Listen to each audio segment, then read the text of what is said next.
베드로는 부활하신 예수님을 만났습니다. 예수님이 십자가에 죽으시고 부활하셔서 제자들을 찾아오셔서 그들에게 평강이 있을지어다 라고 하는 부활하신 예수님을 직접 눈으로 보았습니다. 그렇게 눈으로 예수님을 보았음에도 불구하고 베드로의 마음에 회복되지 않는 것이 있었습니다. 자신의 죄에 대한 죄책감, 절망의 늪 속에서 베드로는 벗어날 수가 없었던 것이죠. 분명히 부활하신 예수님을 만난 것, 예수님이 죽었다가 다시 이렇게 만날 수 있다라는 거, 너무너무 어마어마한 일이죠.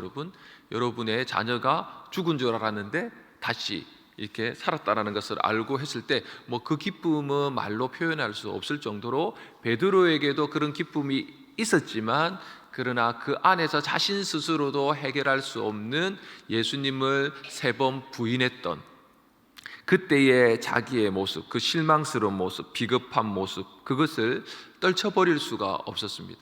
우리도 그렇죠, 여러분. 어떤 실수는 쉽게 넘어가지만 어떠한 실수나 잘못은 평생의 내 마음 안에서 떨쳐버리지 못하는 어떤 죄책감, 내가 그때 정말 그때는 그러지 말았어야 되는데, 그때 내가 너무 미성숙해서, 내가 그때는 최선이라고 했던 그 방법이 지금 시간이 지나서 돌아보니까 그것이 최선이 아니었구나 하면서 그때 하는 그 마음들이 있는 것처럼 베드로에도 이런 마음이 있었습니다.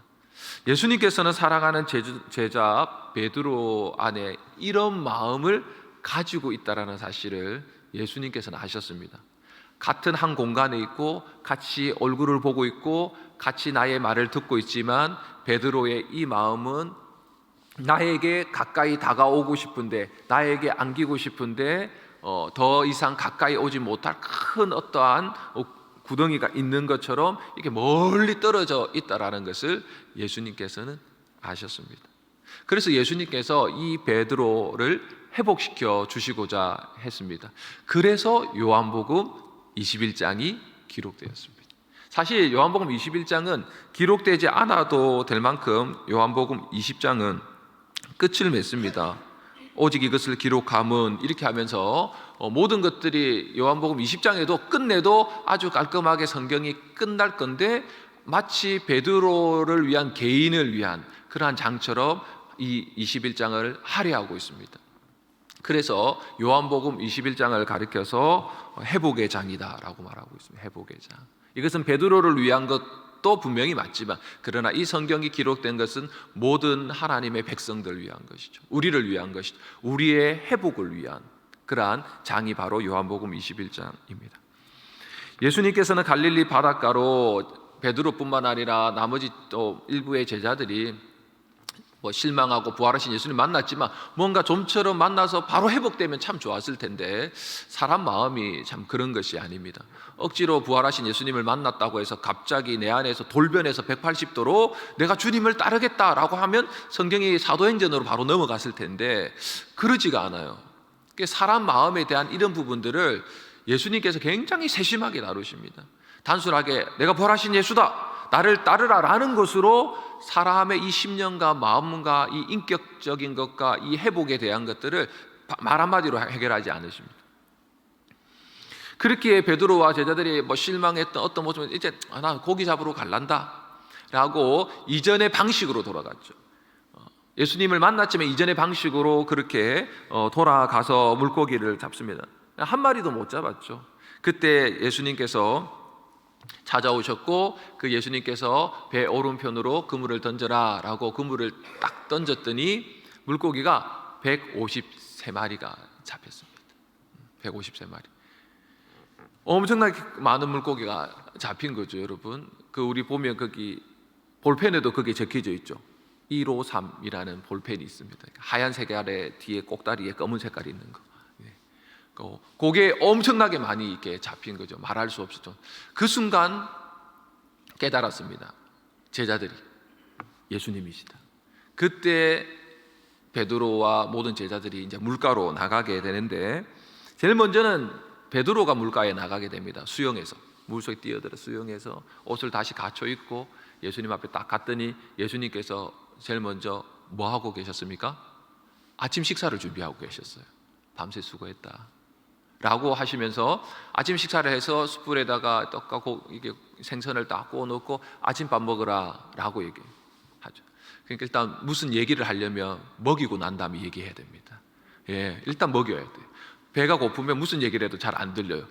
많이 먹여. 예수님이 아신 거죠. 먹여야 되겠구나. 밤새 수고해서 힘들고 지치고 마음도 지치고 몸도 지쳤으니까 일단 잘 먹여서 육신부터.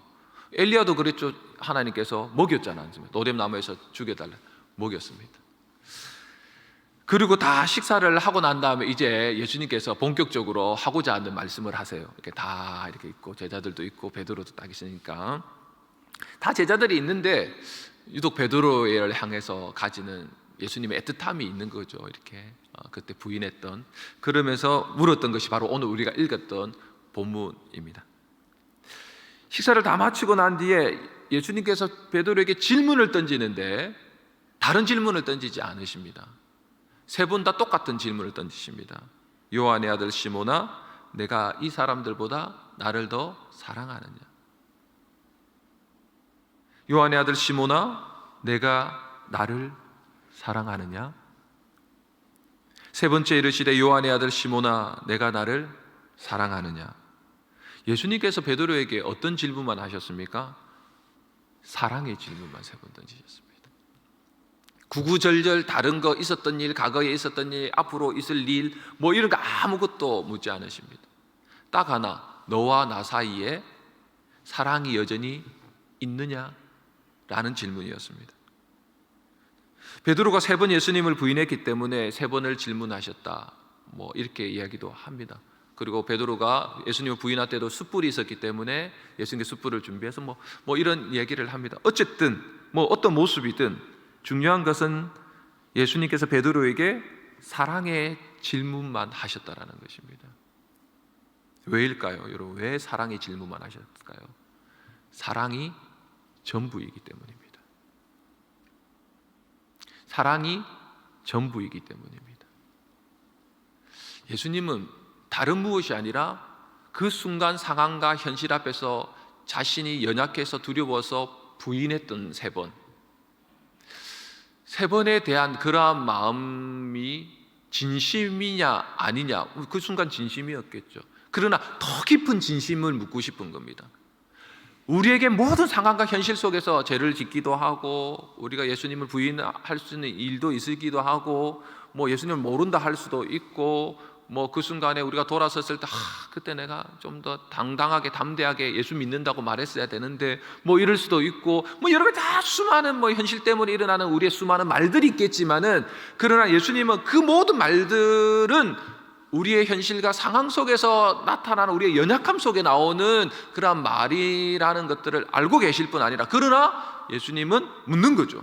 제일 밑둥에, 제일 밑바닥에 너의 진심이 뭐냐? 그것은 사랑에 대한 질문이었습니다. 나를 사랑하느냐? 그만 물으셨어요. 예수님만을 사랑하는 그 동기가 예수님을 위해서 살고 죽게 만듭니다. 예수님을 사랑하기 때문에 우리는 기도합니다. 예수님을 사랑하기 때문에 예배드리고, 예수님을 사랑하기 때문에 우리는 손해보지 말아야 될 것들을 손해보고 희생해야 하지 않아도 될 일을 희생합니다. 교회 와서 누가 돈을 주는 것도 아니고 아무것도 해주는 것이 아닙니다. 그리고 우리가 사랑 관계도 힘들어지죠. 어려워지죠. 고통스러워지죠. 근데 왜 참습니까? 왜 견딥니까? 왜 버팁니까? 예수님께서 그렇게 말씀하셨으니까. 인내해라, 믿음으로 이겨내라, 내가 너와 함께 하겠다. 말씀을 사랑하는 거죠. 말씀을 사랑하는 것은, 계명을 지키는 것은 예수님을 사랑하는 것이고 하나님을 사랑하는 것이라고 요한복음에 말씀하니, 그러니까 우리가 하나님을 사랑하고 예수님을 사랑하면 우리는 죽게 되어 있는 거죠. 예수님을 사랑하기 때문에 총칼 앞에서도 순교할 수 있는 것이죠. 어떠한 실패와 절망과 죄책감에서도 회복할 수 있는 것입니다. 그래서 회복의 길은 무엇입니까?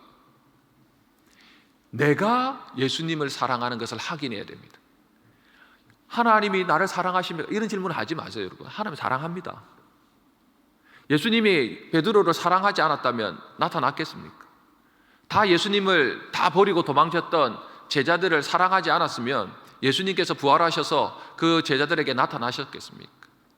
예수님은 자기 사람들을 사랑하되 끝까지 사랑하신다 말씀하시고, 하나님은 사랑이라고 말씀하시고, 그 사랑의 증거로 예수 그리스도를 십자가에 못 박힌 그 사건을 통하여 우리에게 그 사랑을 확증하셨으니까 하나님의 사랑은 의심할 여지가 없습니다. 물론 의심이 들 때가 있지만 말입니다.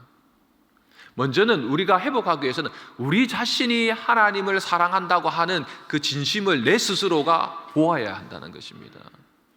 내가 주님을 사랑한다는 것을 내가 현실과 내 안에서 하나님 앞에 범죄했던 것들을 뛰어넘도록 그것을 내가 보게 되면 우리는 진짜 죄를 짓지 않으려고 할 겁니다. 우리는 잘못했습니다 라고 하는 한마디가 아니라 그 잘못 속에서 용서해 주시고 사랑을 베풀어 주시고 자비를 베풀어 주시는 그 주님 때문에 우리는 회개하고 다시 돌이켜 새로운 삶을 살고자 하는 그러한 믿음이 우리 안에서 생겨나는 것이죠. 17절에 이렇게 다시 한 번 더 예수님께서 물으면서 베드로가 이렇게 대답합니다. 우리 17절 한 번 더 읽겠습니다. 시작. 주께서 세 번째 내가 나를 사랑하느냐 하심으로 베드로가 근심하여 이르되 주님 모든 것을 아시오매 내가 주님을 사랑하는 줄을 주님께서 아시나이다. 예수께서 이르시되 내 양을 먹이라. 세 번 물으니까 베드로가 근심했어요. 첫 번째는 주님이 물으니까 주님 제가 사랑하는 줄 주님께서 아십니다. 자기가 말하기에는 지금 뻔뻔스럽죠. 내가 주님을 사랑합니다 라고 하기에는 본인도 알고 주변 사람들도 알고 예수님은 더욱더 알고 하니까 뻔뻔스러워서 그냥 내가 주님을 사랑하는 줄 주께서 아십니다. 그렇죠. 주님이 아시는 것이죠. 주님이 알아야지 되는 거죠. 그렇게 대답하고 세 번째 물으시니까 베드로가 근심했습니다. 이거 왜 자꾸 세 번이나 물으시지? 세 번이나 물으시지? 벗어나기를 원하는 거죠. 진짜 스스로 네가 나를 사랑하는 줄 확신해라 라고 하는 주님께서 정말 확신 있게 말하기를 원하는 것이죠. 근심 중에도, 슬픔 중에도, 연약한 중에도, 염려 중에도, 두려움 중에도, 죄책감 중에도, 자책감 중에도, 더 이상 회복이 되지 않을 것 같은 영적인 완전한 침체로 바닥을 두드리는 중에도 내가 주님을 사랑하는 줄 주께서 아시나이다 라는 말을 주님은 듣고 싶은 겁니다. 여러분, 주님이 듣고 싶어 하시는 것입니다. 너의 진심을, 주님 제 죄지었어요. 그래, 그 말을 물론 회개하는 것들만. 그러나 오늘 본문은 주님 제가 죄지었습니다. 눈물 콧물 짜며 죄지었습니다. 물론 우리는 회개를 해야 됩니다.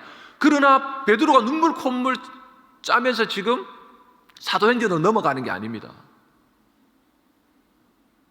사랑을 확인해라는 거죠. 사랑을. 네가 나를 사랑한다는 것을 네가 알지 않느냐? 너도 내 사랑하지 않냐? 고백해라. 고백해라 라고 말하고 있는 것이죠. 힘들더라도 고백해라. 어렵더라도 고백해라. 말문이 트이지 않고 이거 말했다가는 이거 진짜 난 나쁜 놈이야. 이거 너무 뻔뻔스러운 놈. 뻔뻔해도 고백하라는 거예요. 뻔뻔해도 주님을 찾아. 뻔뻔해도 주님을 사랑한다고 말하라는 거예요. 뻔뻔해도 나의 죄를 위해 십자가에 죽으시 사랑의 주님을 나도 사랑합니다. 그것을 주님께서 아십니다. 하나님 아십니다 라고 고백하라는 것이죠. 베드로를 향한 예수님의 질문에 흐르는 마음이 무엇입니까? 자, 여기서 예수님의 마음은 무엇입니까? 세 번을 질문하는 예수님의 마음은 뭘까요, 여러분? 사랑하는 사람에게 너 나 사랑해? 라고 하는 사랑의 질문을 던진 그 대상의 전제 조건이 뭡니까, 여러분? 지가 사랑해야 돼요. 자기가 먼저 사랑해야지 그 질문을 던질 수 있습니다. 사랑하지 않고 그 사람에게 사랑의 질문을 던지는 것은 사기꾼이거나 아직 자기도 확신하지 않는 가운데 사랑을 묻는 거죠. 네 사랑을 듣고 난 다음에 나도 한번 결정해 볼게. 사랑이 아니죠. 사랑이 아닙니다. 그것은.